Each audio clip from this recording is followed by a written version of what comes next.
Let me start this video off with a question. Have you ever played Doom? Be it the original games or the 2016 remake? I know that's a weird thing to ask, everyone including my mom played Doom. But when ripping and tearing through the demons, did you ever ask yourself, damn, whoever thought doing this for some electricity was a good idea? And how do you screw up so badly as to have your entire facility run over by hellspawn that desires nothing but to bring pain to anything that still resembles a human? Well, you're about to find out. Lobotomy Corporation, released solely on PC, is a 2016 game that has you play as the new manager at the eponymous company. Your mission: to make employees interact with horrors from beyond the pale, to generate energy for the ever-hungry city outside the walls of the facility. Yes, this is the most efficient way we have of creating vast amounts of power, and no, we don't have casual Fridays here. I know it sounds hellish, but it's the only way to generate the electricity needed to mint all the NFTs that the city's economy runs on. If you have any further questions, please refer to the manual. The usual workday at the corporation goes as follows. You pick an abnormality, which you can think of as SCPs but fully original to the game, from a list of 3. You get nothing but a code and a small quote to inform your choice, so you're pretty much going in blind here. There are 4 types of work you can request from your employees that you throw into the room with the horrors, which correspond to their 4 stats. As a rule of thumb, abnormalities tend to have types they like, and the better employee is at the type of work, the better chance they have at doing well. So, for example, an employee with a maximum value of 5 in fortitude will do better at instinct work than a newbie with only 1 level of that virtue. As work is done with the abnormality, a die is rolled in secret. If it succeeds, 1 unit of energy is produced. If it fails, the employee takes damage, of which there are, again, 4 types. Rinse and repeat for whatever is the maximum amount of energy you can possibly get from the abnormality, and then you can move on to the next day when you meet the ever-increasing daily quota. Oh, and the more work of one type your employee does, the better they get at it.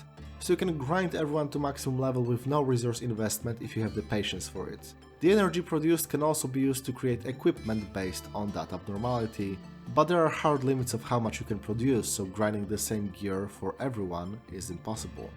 Sounds simple, right? Well, fuck you, your entire facility is dead now because of your hubris. I told you to read the manual. So, there are a few curveballs the game throws your way. First of all, as mentioned before, abnormalities deal damage when not handled correctly. Send someone dressed in nothing but a business suit into a room with a jelly girl and whoops, they're dead. Second, in good SCP fiction fashion, the abnormalities can breach containment and wreak havoc on the facility. You can equip your employees with weapons and armor extracted from the abnormalities, but in general, the deck is stacked against you. It's 5 guys in cosplay versus a cosmic horror from beyond. So, what makes the abnormalities breach? Well, who knows? There are about 70 unique abnormalities in the game, and each of them has a gimmick. Sometimes you gotta send in an employee with just the right stats, sometimes you can't repeat work types, sometimes you gotta avoid people, or clerks, dying, and so on.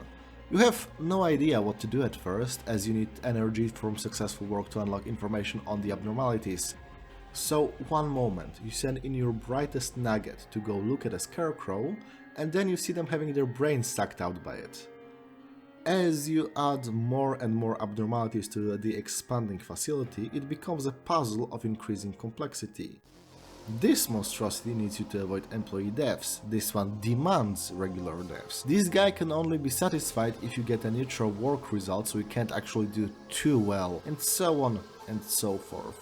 It's a constant juggling with more and more elements thrown into the mix. Forget about one of them and the whole thing comes crashing down. The abnormalities and equipment extracted from them are ranked based on how volatile they are, from Zayin to Aleph, with the latter being described as needing the entire facility to pacify, and please don't think we exaggerate here. It's a pretty strict hierarchy, to the point where higher level abnormalities deal more damage if your nuggets don't wear armor of the same or higher level, and vice versa. But of course, the more danger they pose, the more energy they can produce. Lastly, there is this little bar here called a Clive-off counter. It increases for each work you do with an abnormality, and when it gets full, it causes a meltdown. either meaning you need to work with some abnormality right now, lest it ruins your entire day, or spawning enemies in the facility that you need to deal with. The higher it goes, the more bull you have to deal with, so you can't just work with perfectly safe abnormalities all day, because they just don't produce the energy needed to finish the day before the game decides it's time to spawn a gigantic laser that will wipe your entire facility. Luckily, the time is on your side, for the most part. The counter is only influenced by work being done on abnormalities, so you can set your own pace, as well as pause at any moment to take a look at the situation and react accordingly. If there's more than you can react to, you can reset the day at any moment, or even rewind back to a checkpoint at the start of the 5-day period, or all the way back to day 1. Your knowledge on the abnormalities and equipment extracted stay intact, but you will lose all the employees and their stat progress. So, is that the extent of the game? Experiment with weirdos in enclosed rooms until you get high number, repeat ad infinitum? That is indeed a constant problem with management and city builder games. They have no perceivable end goal, so just master the systems until they get boring and then move on. Right? Well, that is not the case with Lobotomy Corporation at all, because, as unexpected as it might be for the genre, the game is incredibly story-heavy. A tale of past sins, regrets, redemption, and hope so far-reaching as to require a miracle made with human hands, in a world that already broke the barrier between reality and magic several times over. The entire thing plays out across 50 in-game days, and each day brings snippets of the story, both inside and outside the facility.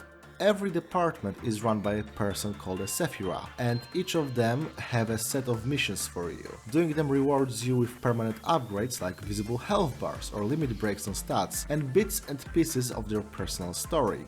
Culminating in, for a lack of better phrase, a boss fight centered around the themes of their personal tragedy. Oh, and you have to do those to even have a shot at getting the true ending of the game. I hope you are ready to suppress 3 different Aleph Abdos in one day, or having to force your facility to highest level of life of meltdown, despite me saying before how you should absolutely avoid doing that. All that to say, there are a lot of things spicing up the basic mechanics of the management. There isn't really time to grow complacent and bored with your managerial role in life, aside from maybe doing 4 restarts from day 1 and getting up to speed to where you left off. So far, I've put over 70 hours into the game, and while I can see the end on the horizon and can confidently make this video, giving my thoughts on the game, that is still much more than I expected, which is a trait that the direct sequel for the game, Library of Ruina, inherited. Speaking of my thoughts, let's start with negatives. The game's code is a plate of spaghetti, which is why it won't be ported outside of PC. It has notorious memory leaks, and running it on a machine with under 8GB of RAM is asking for trouble. If you feel your game is chugging, turn it off and on again. The game text can be really small, and there is no way to adjust it, so people with less than perfect eyesight might struggle with it. There's a mod for that. Customizing your nuggets costs 1 point of LOB, despite not giving you any benefits other than the satisfaction of sending someone named after your friend in with a BB gun to take down the Antichrist. There's a mod for that as well. Additionally, I feel like the game's ethos on the value of your employees is confused somewhat. While the story tells you that they are ultimately replaceable, the loss of equipment associated with their death stings. There are several abnormalities that can insta-kill an employee for energy, but that's never a favorable trade-off, especially as Lob, the resource needed to hire and level up more people, is rewarded for keeping people alive. It feels like this game's core design was very different at some point and didn't include the RPG-like elements of upgrading your nuggets, so some of the abnormalities gimmicks seem redundant. But despite that, as I said before, I have sunk tens of hours into this game. I like it a lot. I like experimenting with an abnormality before the solution clicks into place and I get how to proceed. I like reading up the lore for it unlocked piece by piece as I unlock gameplay related information. I love watching my employees turn into freaks as the constant work with horrors from beyond their understanding makes them change physically and mentally, or sometimes just gives them a pair of granny glasses. I love the game's story, even as the broad strokes of it were already spoiled to me by Ruina. The change in perspective was enough to make the information presented feel fresh. I love how the game's difficulty curve and flow made me naturally emulate the path of a corporate warrior, starting at the workday is over, but I can grind this abnormality a bit more for weapons, to there's a killer robot rampaging in the facility. You know what we call that where I am from? Not my problem, bye! To oh fuck, I can't just meet quotas to get out of this hell, huh? But most of all, I love just the amount of thought that went into the game.